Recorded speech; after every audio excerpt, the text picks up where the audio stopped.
Halo semuanya, kembali lagi bersama saya Hendy. Di video kali ini saya akan membahas drama Korea bergenre thriller misteri. Berkisah tentang perjuangan para penjaga gunung atau ranger dalam upaya mereka menyelamatkan para pendaki yang hilang di jalur pendakian Gunung Jiri yang misterius. Setelah ditelusuri, hilangnya para pendaki ternyata berkaitan dengan kasus pembunuhan berantai. Sanggupkah para ranger mengungkap misteri ini? Kita masuk ke alur cerita drakor berjudul Jirisan.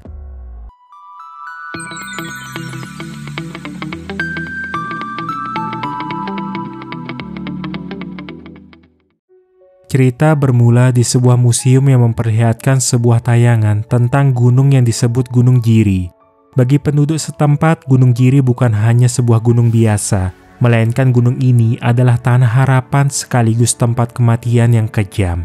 Banyak orang masih membawa kisah mereka ke gunung ini, tapi tidak semuanya kembali dengan harapan.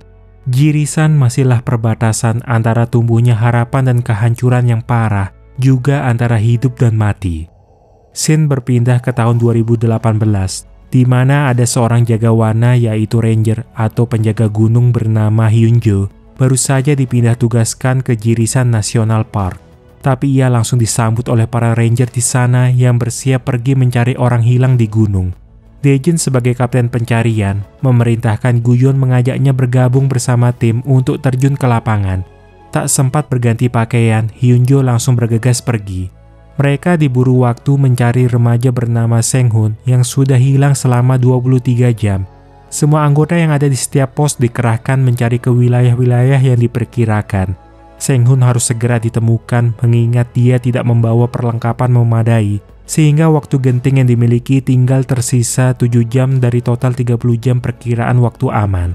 Dalam keadaan seperti itu, bongkahan batu mengenai salah satu ranger. Beruntung Yigang yang merupakan salah satu ranger senior di tim dengan sigap menyelamatkannya dari cedera lebih parah.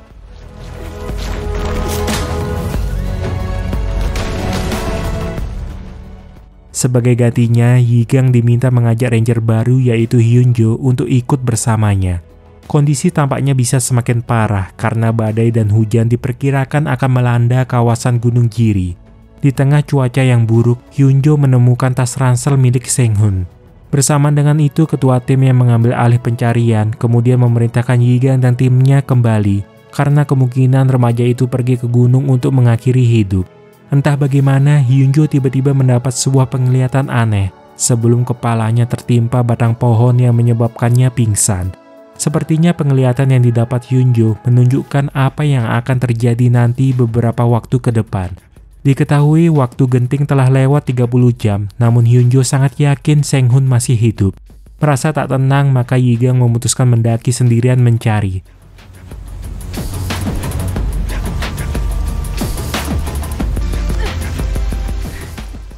Ternyata Hyunjo juga sudah ada di sana bertemu dengannya. Mereka berdua sama-sama gelisah karena jika tidak ditemukan malam ini, kemungkinan besar Seng-hun tidak bisa terselamatkan. Setelah berusaha mencari namun tanpa mendapat hasil, Hyunjo mengusulkan agar Yigang pindah mencari ke sebuah area berdasarkan penglihatan yang didapatnya, yaitu lokasi bernama Batu Sangsuri. Benar saja, mereka menemukan Seng-hun di antara celah batu, sudah dalam keadaan tak sadarkan diri. Diikuti Guyong dan Ilhe yang datang, kemudian mereka bantu membawa Seng-hun menuruni gunung. Yigang cukup penasaran bagaimana Hyunjo bisa tahu Seng-hun ada di antara batu Sangsuri, dan Hyunjo pun menceritakan tentang penglihatan tak biasa yang dimilikinya, bahwa dia memiliki kemampuan melihat para pendaki yang hilang di Gunung Jiri, tapi Yigang mendengar hal itu justru tidak menganggapnya serius. Suatu hari Hyunjo pergi ke Gunung Jiri di waktu liburnya untuk melatih kemampuan mendakinya.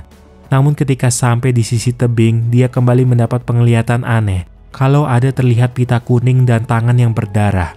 Hyunjo lalu menghubungi Yigang untuk menanyakan soal di mana lokasi tersebut. Pita kuning yang dilihat Hyunjo rupanya dipakai para pendaki ilegal, artinya area yang dia cari adalah area terlarang. Di antara kabut dan pohon pinus, Hyunjo berpapasan dengan seorang pendaki ilegal bernama Gi Chang yang mengaku mendatangi area terlarang untuk mencari jasad ayahnya yang menghilang 1 tahun lalu. Hyunjo pun kembali dan ikut berkumpul dengan warga yang sedang memperingati upacara kematian atas musibah yang terjadi pada tahun 1995 silam. Setidaknya 100 orang wisatawan, warga lokal dan ranger tewas akibat banjir besar, dan 2 di antaranya adalah orang tua Yigang. Hyunjo menemui Yigang dan mengatakan niatnya menyelidiki Sang-yu, yaitu ayah dari Gichang yang hilang, setelah mendapat penglihatan aneh. Antara Hyunjo dan Gichang kemudian mulai mendaki bersama mencari jasad Sang-yu. Di tempat terpisah, Yigang sendiri mencari informasi tentang Sang-yu melalui petugas polisi bernama Wung-sun. Menurut cerita Wung-sun, Sang-yu hanya punya seorang putri, sedangkan Gichang sebenarnya adalah seorang penipu dan bukan anaknya. Akan tetapi, Hyunjo masih belum mengetahui hal itu dan masih melanjutkan pencarian bersama Gichang. Dari putri Sang-yu, Yigang mendapat informasi kalau Sang-yu dikejar-kejar Gichang sehingga terpaksa mencuri pohon pinus dari Gunung Jiri. Sementara Hyunjo secara tak sengaja menemukan tas berisi identitas Gichang tersangkut di pohon yang ada di sisi tebing. Ia lantas mencurigai pria itu telah berbohong dan punya niat buruk. Saat ia mencoba mengungkap identitas si pelaku, Hyunjo malah diserang oleh Gichang hingga terluka. Tapi sebelum pingsan, ia sempat membuat petunjuk dari ranting pohon, sehingga Yigang berhasil melacak posisi Gichang dari petunjuk yang dia temukan di samping tubuh Hyunjo. Akhirnya Gichang pun ditangkap oleh polisi dan para ranger yang bekerja sama. Sejak peristiwa itu, perlahan Yigang mulai mempercayai kemampuan penglihatan Hyunjo dan memutuskan mencari jasad Sang-yu seorang diri. Setelah berhari-hari mencari, Yigang akhirnya menemukan jasad Sang-yu yang sudah tinggal tengkorak beserta pakaian dan ranselnya saja. Jasad kemudian dibawa turut untuk diserahkan pada putrinya. Peristiwa ini membuat Yigang teringat akan dirinya dulu saat ia harus kehilangan kedua orang tuanya di Gunung Jiri. Selain itu, di sekitar area terlarang terdapat banyak pita merah yang merupakan tanda milik pendaki ilegal, sekaligus penunjuk jalan dan penyelamat bagi yang tertinggal. Selain pita merah, ada juga pita kuning yang menurut Hyunjo kemungkinan punya tujuan lain. Sebab ia melihat pita kuning tidak mengarah ke puncak, melainkan ke arah lain seperti jurang, seolah-olah ada yang ingin mengecoh para pendaki agar tersesat. Suatu hari Yigang bersama timnya membubarkan praktik perdukunan ilegal di atas lembah Bektogol. Di antaranya ada seorang gadis kecil yang mengikuti ritual misterius, mengatakan bahwa Hyunjo ditakdirkan berkelana di gunung, sekalipun ia sudah meninggal. Lembah Bektogol merupakan kawasan dengan energi paling besar di Gunung Jiri, sehingga dianggap menjadi pusat makhluk halus di sana. Nenek Gumrie, pendaki ilegal yang sering mendaki Gunung Jiri, dilaporkan hilang saat dia melakukan kebiasaannya memberi persembahan untuk arwah sang ibu yang meninggal di lembah Bektogol. Hyunjo yang kembali mendapat penglihatan sebelumnya, mencoba pergi mencari ke lembah tersebut. Tanpa diduga dalam perjalanan, dia berpapasan dengan prajurit yang sedang berlatih di gunung dan merupakan rekan lama Hyunjo dulu saat dia masih berada di kesatuan militer. Salah satu prajurit bernama Jason mengaku melihat seseorang di Bukit Bektogol sedang membuka sebuah ransel berwarna pink. Saat akan beristirahat, secara diam-diam Jason mengambil sebotol yogurt dari dalam sakunya untuk dia minum. Sementara Hyunjo dan Yigang yang melanjutkan pencarian, menemukan ransel milik nenek Gumrie berisi jamur beracun yang dapat mengakibatkan halusinasi hingga kematian. Nenek Gumrie berhalusinasi seolah ia bertemu dengan mendiang ibunya. Tak berapa lama, Yigang dan Hyunjo berhasil menemukan keberadaan nenek Gumrie, namun sudah dalam keadaan tak bernafas lagi. Kematian Gumrie mengingatkan Hyunjo pada kematian rekannya di militer yang terjadi di sekitar lembah Bektogol setahun lalu. Sejak itulah dia mulai mendapat kemampuan supranatural bisa melihat orang-orang yang akan meninggal di Gunung Jiri dan merasa kemampuannya itu dapat digunakan untuk menyelamatkan sebelum adanya korban lain. Tak lama Hyunjo mendapat permintaan darurat karena prajurit Jason menghilang dari rombongan. Jason terlihat dalam keadaan berhalusinasi, berdiri di pinggiran jurang saat ada seseorang berpakaian serba hitam terlihat di belakangnya. Beruntung Hyunjo berhasil menyelamatkan prajurit tersebut. Setelah peristiwa itu, Hyunjo menemui Jason dan mendengar pengakuan bahwa ada orang misterius yang memeriksa ransel nenek Gumrie dan memberinya sebotol yogurt. Kemungkinan yogurt itu merupakan racikan yang dicampur menggunakan jamur beracun. Pernyataan ini serupa dengan penglihatan yang didapat Hyunjo bahwa ada seseorang yang terjatuh di batu pagoda Bektogol dengan sebotol yogurt kosong. Rupanya visual yang dilihat Hyunjo adalah kejadian setahun lalu saat rekannya ditemukan meninggal. Hyunjo tampak ketakutan karena ini berarti pembunuh rekannya masih berkeliaran di gunung dan terus membunuh hingga sekarang. Suatu hari mereka membantu Dr. Yun menangkap pemburu ular yang digunakan untuk membuat obat herbal. Meski sudah diperingatkan, tapi pemburu ular itu masih saja bersikeras ingin menangkap ular sebanyak-banyaknya. Di waktu bersamaan dengan ditemani Yigang, Hyunjo berpatroli setelah mendapat visual tentang seseorang dengan ciri-ciri luka cakar di bagian tangannya. Tak jauh dari tempat mereka berdiri terdengar suara ledakan yang menyebabkan pemburu ular tewas setelah memegang sebuah benda mirip kentang. Rupanya benda mirip kentang tersebut adalah sebuah bom rakitan yang dibuat untuk membunuh beruang. Berdasarkan penglihatan yang dia dapat, Hyunjo yakin pelakunya adalah si pemilik luka cakar di tangan, sehingga ia bertekad menemukan siapa pelakunya. Warga kemudian dikumpulkan untuk membahas tentang kejadian bom di Gunung Jiri yang memakan korban. Secara kebetulan Yigang melihat di antara para tamu ada seseorang yang punya ciri luka cakar di tangan. Ia terus memperhatikan pria bertopi itu yang ternyata saling mengenal dengan Yigang. Sama seperti Yigang, pria bernama Sewuk itu lahir dan besar di gunung ini. Yigang kemudian menanyakan apa yang terjadi pada tangan Sewuk. Dan Sewuk cuma bilang kalau luka itu dia dapat setelah diserang oleh rakun di atas gunung. Di tempat berbeda, Hyunjo mendatangi Sewuk dan tanpa berbasa-basi menyampaikan kecurigaannya. Sewuk yang gelisah langsung menutup pintu rumah dan terlihat menghubungi seseorang. Orang tersebut akan mencari tahu siapa petugas yang dimaksud Sewuk dan akan membereskannya. Hyunjo pun terus menyelidiki melalui rekaman kamera pengawas spesies binatang dan menemukan kalau Sewuk terlihat membawa bom kentang. Jika melihat gerak-gerik mencurigakan Sewuk yang sebelumnya sengaja memancing seorang jagawana ke area gunung, kemungkinan saat ini dia mengincar ranger bernama Yang Sun. Tim ranger pun mulai bergegas mendatangi rumah Yang Sun. Namun saat memasuki rumahnya, Yang Sun ternyata sudah meminum setengah botol minuman yogurt yang mengandung jamur beracun pemberian Sewuk dan ditemukan dalam keadaan terbaring lemas. Melihat ada ranger yang datang, Sewuk yang kebetulan masih ada di sana berusaha melarikan diri. Dengan dibantu Yigang, Hyunjo mengejarnya sampai ke atas gunung. Namun sayangnya mereka harus kehilangan jejak saat Hyunjo hampir saja menginjak ranjau. Beruntung Yigang masih sempat mencegah sebelum hal itu terjadi. Dari informasi yang dikumpulkan polisi, Hung Sun bilang kalau sebelum mendatangi rumah Yang Sun dan meracuninya, Sewuk sudah mencatat nama-nama orang yang menjadi targetnya dalam sebuah buku. Di antaranya terdapat nama Yang Sun. Setelah kejadian tersebut, Sewuk yang dianggap bersembunyi di gunung kini menjadi buronan. Keesokan pagi terlihat Dae-jin yang mengumpulkan pita-pita kuning yang ada di Gunung Jiri. Tak jauh dari tempatnya berjalan, jasad Sewuk telah terbaring tewas dengan luka di kepalanya. Sepertinya semua kasus pembunuhan di Gunung Jiri ini, pelakunya bukan hanya Sewuk sendiri, melainkan ada orang lain di belakangnya yang memerintahkan Sewuk untuk membunuh orang-orang yang ada di daftar buku catatan. Setahun kemudian di tahun 2019, Hyunjo dan Yigang kembali membicarakan tentang visual kebakaran hutan yang dilihat oleh Hyunjo. Di sana Hyunjo melihat spanduk kebakaran hutan yang ciri-cirinya ditulis menggunakan tinta berwarna hijau, tapi tidak mendapat petunjuk yang jelas tentang di mana lokasinya.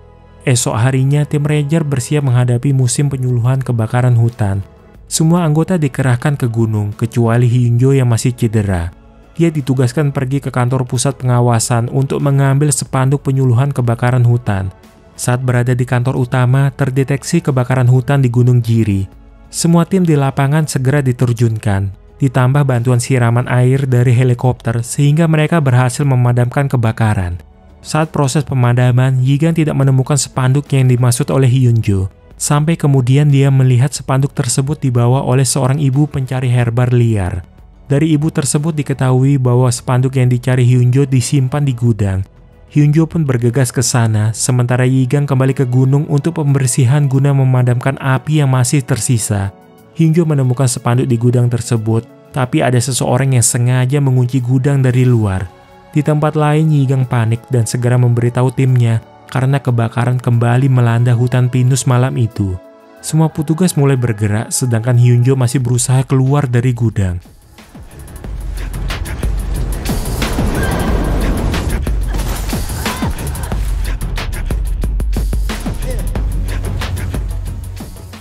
Tak lama si pelaku kemudian membakar spanduk di samping gudang. Spanduk yang dibakar adalah spanduk yang sama dengan penglihatan Hyunjo. Api membesar membuat Hyunjo semakin panik dan terus mencari jalan keluar. Karena di gudang itu juga ada 3 bocah yang ikut terkurung dan harus ia selamatkan. Kebakaran di hutan pinus Gunung Jiri semakin meluas hingga mengancam kehidupan di desa. Banyak tim pemadam kebakaran dikerahkan dan para ranger sendiri terus bergerak memadamkan api di area gunung. Hyunjo berhasil mengeluarkan 3 bocah itu dari gudang dan sempat melihat mereka berlari ke arah gunung. Hyunjo sendiri susah payah keluar dari sana dan berhasil diselamatkan oleh tim pemadam kebakaran. Ibu 3 bocah itu mencari anaknya dan ia yakin anaknya bersembunyi di Gua Gap yang lokasinya di area Samtu. Daejin dan tim yang sudah ada di gunung berhasil berkomunikasi dengan Yigang. Dia mengabarkan jarak antara dirinya dengan Gua Gap cukup dekat. Tak ingin membuang waktu, maka dia pun bergegas mencari anak-anak itu.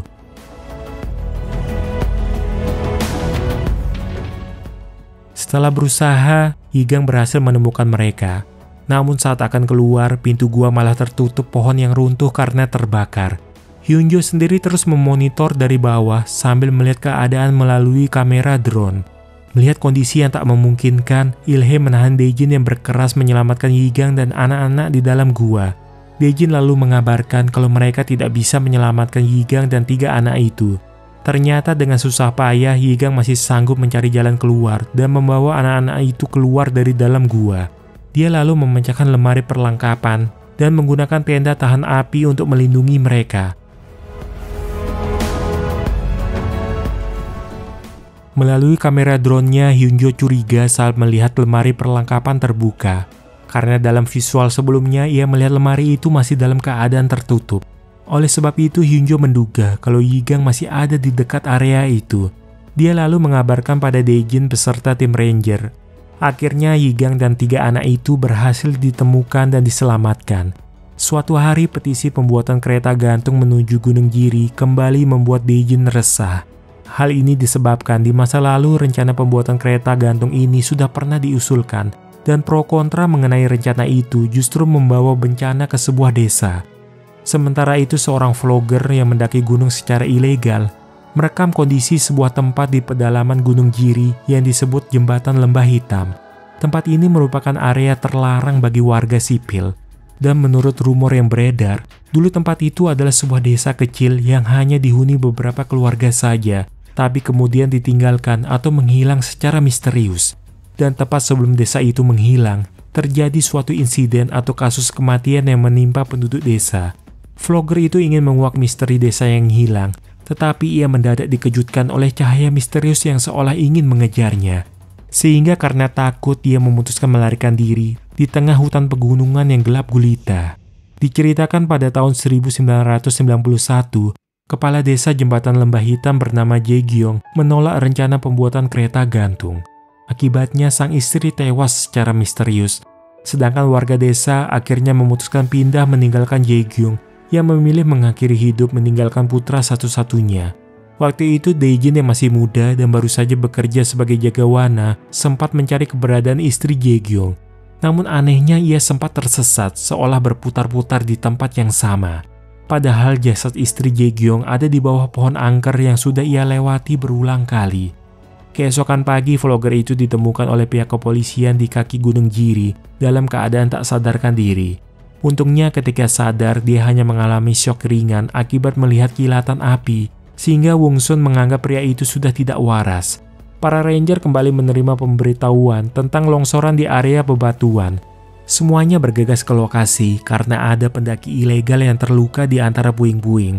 Tapi Hyunjo mendatangi sebuah gua, tempat persembunyiannya saat tersesat di Jembatan Lembah Hitam untuk mencari sesuatu. Tanpa diduga di sana ia bertemu Kim Sol. Kim Sol adalah seorang ranger juga sama seperti Hyunjo. Dia bilang bahwa desa Jembatan Lembah Hitam adalah kampung halamannya, dan para jagawana juga sering membersihkan barang hilang di gua itu. Dia juga bercerita bahwa alasan warga desa Jembatan Lembah Hitam pindah dari sana adalah karena cahaya hantu. Hyunjo masih yakin kalau cahaya yang dimaksud adalah pantulan mata beruang. Saat Kim Sol keluar gua, dia terlihat memakai sarung tangan hitam. Di saat itulah Hyunjo kembali mendapatkan penglihatan misterius akan adanya korban lain di Gunung Jiri. Tak lama berselang, para ranger mengikuti penyuluhan tentang pencegahan bencana. Yigang tidak hadir dalam acara itu karena sedang cuti. Dia juga tidak datang pada upacara ritual peringatan kematian para korban banjir 1995 yang telah merenggut nyawa kedua orang tuanya. Hyunjo sendiri tertarik menyelidiki korban-korban banjir tersebut dan menemukan fakta bahwa korban pembunuhan berantai di gunung terkait dengan korban banjir di tahun itu. Yigang menyendiri di kuil mengenang keluarganya. Di sana ia secara kebetulan bertemu dengan Kim Sol yang katanya ingin menenangkan diri. Namun angin yang berhembus seakan memberi pertanda pada Yigang kalau ada sesuatu yang buruk akan terjadi. Tak berapa lama tiba-tiba terdengar suara sirine yang menggema di area gunung, memberi pertanda pada semuanya akan adanya bahaya. Hujan deras pun turun mengakibatkan banjir dan tanah longsor. Daejin memandu para ranger untuk menyelamatkan orang-orang yang ada di gunung. Sementara itu Yigang ditinggal bersama salah satu pendaki yang kakinya terluka. Pendaki tersebut rupanya salah satu mahasiswa yang selamat dari tragedi banjir di tahun 95. Katanya dia sempat bertemu ayah Yigang sebelum peristiwa banjir besar itu terjadi. Sebagian ranger sudah kembali ke pos darurat, kecuali Yang Sun yang masih pergi menyelamatkan seorang pendaki wanita bersama satu orang ranger lain. Awalnya semua berjalan lancar dan Yang Sun sempat memberi laporan melalui radio pada Daejin bahwa dia hampir menyelesaikan tugasnya. Namun mendadak semua berubah mencekam saat suara Yang Sun terdengar berteriak di radio. Yang Sun hanyut terbawa arus yang begitu deras saat ia mencoba menyelamatkan gadis pendaki. Di saat bersamaan, bus yang ditumpangi nenek Yigang juga terseret banjir karena melewati jembatan yang hampir rubuh. Apa yang menimpa bus itu ada penyebabnya, karena sebelumnya ada orang bersarung tangan hitam yang terlihat mengalihkan jalan dan mengarahkan bus melewati rute yang seharusnya berbahaya untuk dilewati. Semua pendaki dikerahkan untuk menyusul ke lokasi hanyutnya Yang Sun. Tapi Ilhe yang memantau cuaca mengabarkan kalau sebentar lagi akan adanya hujan deras yang lebih buruk lagi. Jadi akan beresiko jika tetap melakukan pencarian sehingga semua ranger diperintahkan kembali ke pos darurat. Jasad Yang Sun tidak berhasil ditemukan walau sudah dilakukan pencarian berhari-hari. Yigang sendiri sangat terpukul dengan kematian neneknya, sampai-sampai ia menuduh Hyunjo sebagai penyebabnya. Karena sebelumnya Hyunjo yang menyuruh nenek Yigang ikut dalam rombongan bus. Sejak itu mereka tidak saling berbicara lagi. Tapi Hyunjo tak ingin menyerah begitu saja. Ia pun bertekad mencari tahu siapa pelaku yang mencelakai para penumpang bus. Penyelidikan membawa Hyunjo pada kesimpulan bahwa orang-orang yang tewas di Gunung Jiri adalah penduduk desa Jembatan Lembah Hitam yang telah bermigrasi setelah peristiwa tahun 1991 lalu.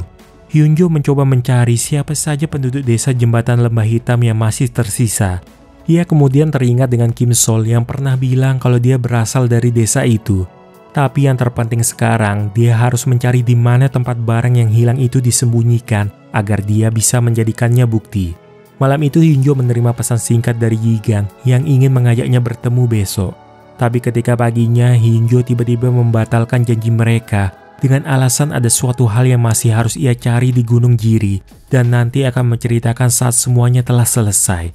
Yigang seperti mendapat firasat buruk sehingga ia memutuskan pergi menyusul Hyunjo ke Gunung Jiri. Padahal hari itu sudah ada peringatan akan adanya badai salju. Tanpa memperdulikan cuaca, Yigang tetap mendaki dan terus mengikuti jejak sepatu yang ia yakini milik Hyunjo. Menuntun dia ke sisi tebing dan menemukan tongkat pendaki di sana. Tapi Yigang sama sekali tak menyadari dia sedang berdiri di atas salju yang mengeras. Sehingga ketika lapisan es itu runtuh, seketika Yigang turut terjatuh hingga ke dasar tebing. Dia berlumuran darah dan tak dapat menggerakkan tubuhnya lagi. Hyunjo yang menemukan Yigang segera memberinya pertolongan pertama dan membawanya ke dalam gua yang hangat untuk berteduh. Akibat badai salju, sinyal radio tak berfungsi. Jadi Hyunjo akan pergi mencari sinyal kemudian berjanji untuk kembali. Namun sayangnya janji itu tak dapat ia penuhi karena sewaktu ia berhasil menghubungi Daejin dan memberitahu keadaan Yigang, tiba-tiba ada seseorang yang memukul Hyunjo dari arah belakang. Akibat pukulan itu Hyunjo terluka parah hingga tak sadarkan diri. Waktu pun berlalu. Scene berpindah 2 tahun kemudian, tepatnya tahun 2020. Daejin menerima Yigang sebagai ketua tim ranger yang baru. Awalnya Guyong keberatan karena sekarang kondisi Yigang tak lagi sama dan harus menggunakan kursi roda. Tapi melalui insting dan analisisnya, Yigang tertarik dengan kasus pencarian Guntak, yaitu salah satu warga yang hingga saat itu dinyatakan menghilang. Berdasarkan petunjuk dari Yigang, Guyong bersama Dawon diperintah menuju tempat yang dimaksud. Sampai di sana keduanya terkejut karena mereka benar-benar menemukan tengkorak yang jika dilihat dari ciri-cirinya sama dengan Guntak. Mereka penasaran bagaimana Yigang bisa tahu persis lokasi pendaki yang hilang, padahal sudah ada lebih ratusan orang yang mencarinya dari sebulan lalu. Yigang menjelaskan bahwa dia mendapat petunjuk dari kode yang hanya dimengerti Hyunjo dan dirinya, yaitu berupa ranting pohon yang ditancapkan vertikal. Kode ranting tersebut dipakai untuk menandakan lokasi pendaki yang hilang saat tak ada sinyal. Anehnya, Yigang juga menemukan petunjuk serupa pada beberapa kasus pendaki lain yang hilang. Daun menebak mungkin Hyunjo yang membuat petunjuk tersebut, tapi Daejin langsung menyangkalnya karena sekarang Hyunjo sedang terbaring koma di rumah sakit. 2 bulan sebelum Guntak dinyatakan menghilang, seseorang terlihat memindahkan pita kuning yang terikat pada pepohonan di jalur pendakian. Pita kuning tersebut turut ditemukan bersama jasad Guntak dan membuat Yigang penasaran. Dia mencari keterkaitan penemuan jasad Guntak dengan petunjuk yang dia terima. Daun yang akan melakukan patroli khusus diminta Yigang membuat tanda sesuai yang dia gambar, tempatnya di belakang batu Mangbawi. Keanehan petunjuknya justru mengarah pada pos ranger, yaitu markas tempat Yigang berada saat ini. Keesokan hari, Yigang menerima telepon dari kantor ranger lain, memintanya mencarikan 1 lembar laporan yang hilang. Saat sedang mencari itulah, tanpa sengaja dia menemukan sekantong pita kuning dengan bercak darah di dalam laci meja Daejin. Penemuan ini membuat Yigang tak bisa menjauhkan pikirannya dari kecurigaan terhadap Daejin atasannya. Sementara itu, dalam perjalanan pulang, Daun yang sedang memotret dikejutkan oleh sosok misterius yang tiba-tiba menghampiri, mengenakan jaket yang kotor dan berlumuran darah, berdiri persis di hadapannya.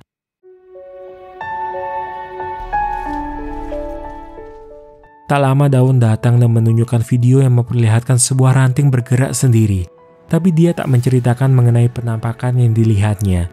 Yigang langsung berfirasat akan ada kematian di tempat yang ditunjuk ranting dalam video tersebut. Benar saja, ranger yang dihubungi Yigang menemukan seseorang di sana dalam keadaan kritis. Setelah dibawa ke rumah sakit, diketahui pendaki itu keracunan sehabis meminum yogurt. Keingatan Yigang kembali ke masa lalu saat ada warga yang menjadi korban setelah mengkonsumsi yogurt. Pendaki yang baru selamat dari maut itu memberi kesaksian mengejutkan kepada Yigang bahwa dia melihat hantu berlumuran darah dengan jaket putih berlogo sama dengan ranger Jirisan. Begitu diperlihatkan foto Hyunjo, pendaki tersebut ketakutan dan mengatakan hantu yang dia lihat adalah pria di foto itu. Yigang mengungkapkan bahwa selama ini ada seseorang yang memberinya sinyal dari atas gunung.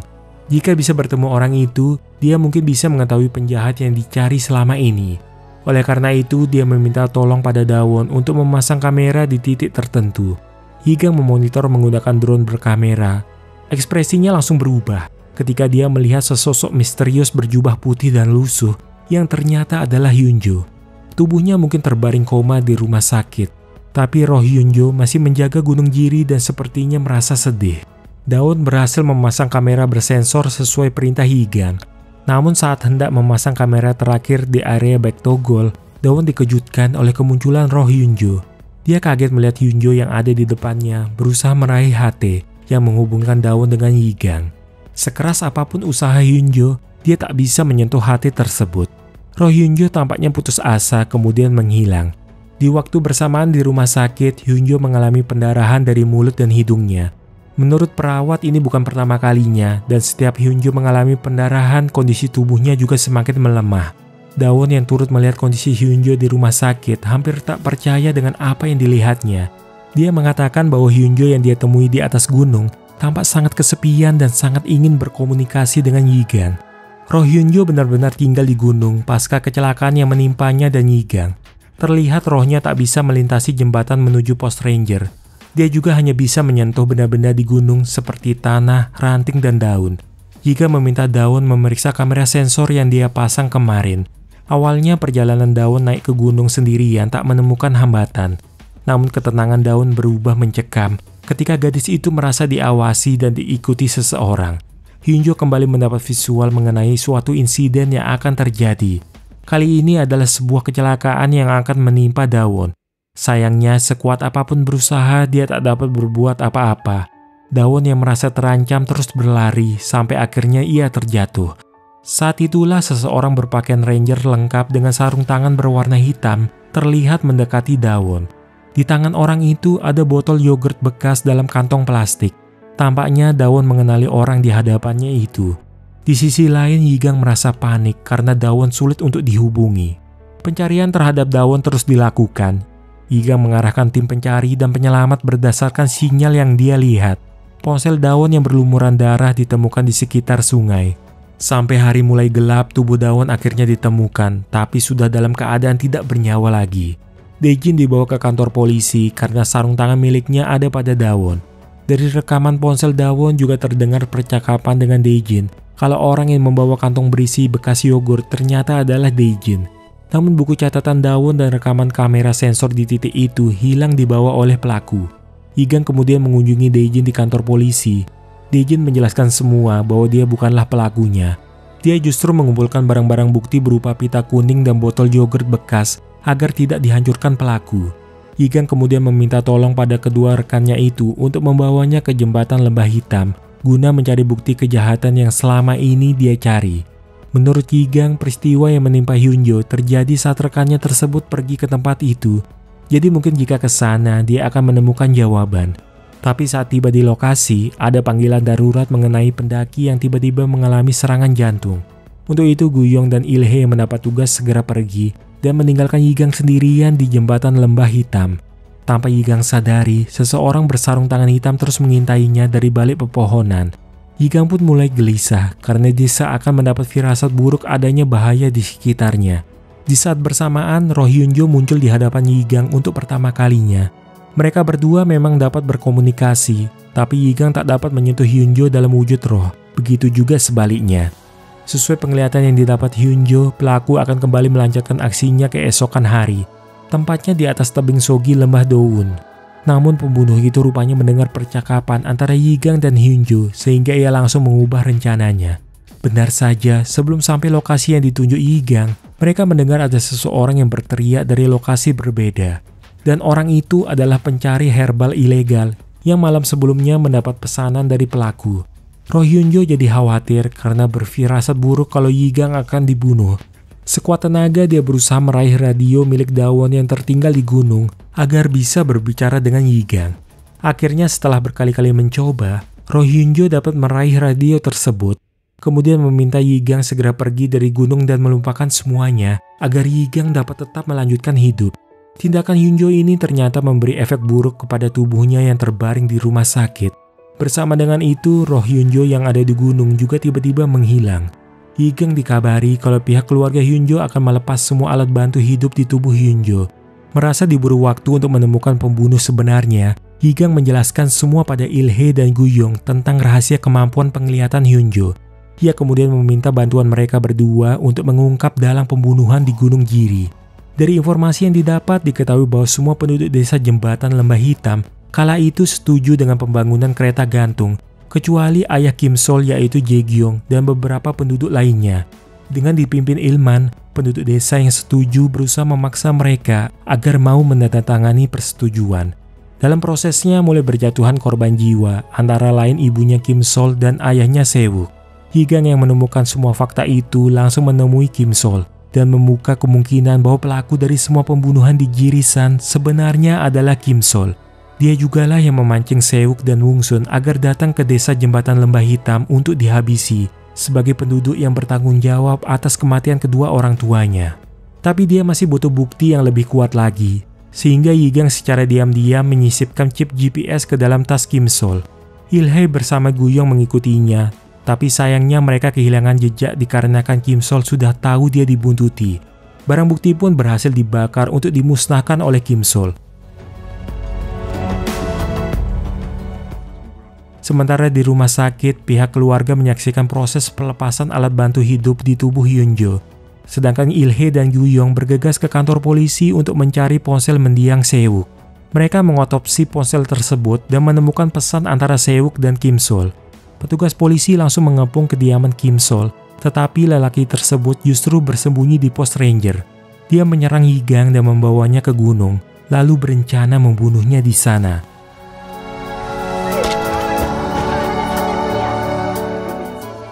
Tapi sebelum itu terjadi, tiba-tiba batuan besar dan tanah longsor menimpa tubuh Kim Sol.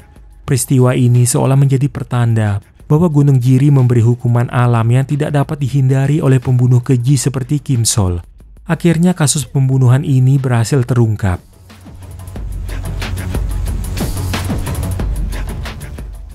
Setahun kemudian Guyong sudah dipromosikan menjadi ketua tim. Ilhe sendiri menjadi kapten menggantikan Dejin yang pensiun.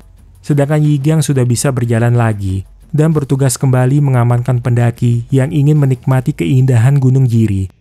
Di puncak gunung, Yigang berjumpa lagi dengan pria yang selama ini selalu melindunginya, yaitu Hyunjo.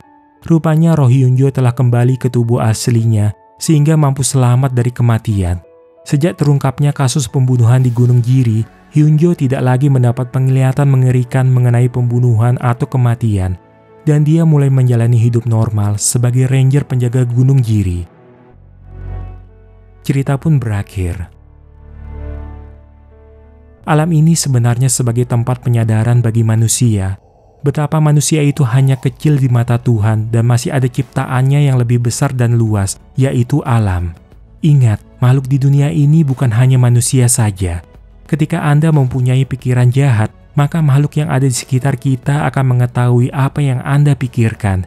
Sehingga mungkin saja makhluk lain tersebut tidak menyukai dan bisa berbuat apa saja terhadap Anda yang berpikiran buruk kepada alam ataupun kepada sesama manusia. Terima kasih sudah menonton hingga akhir cerita. Sampai jumpa di kesempatan lainnya.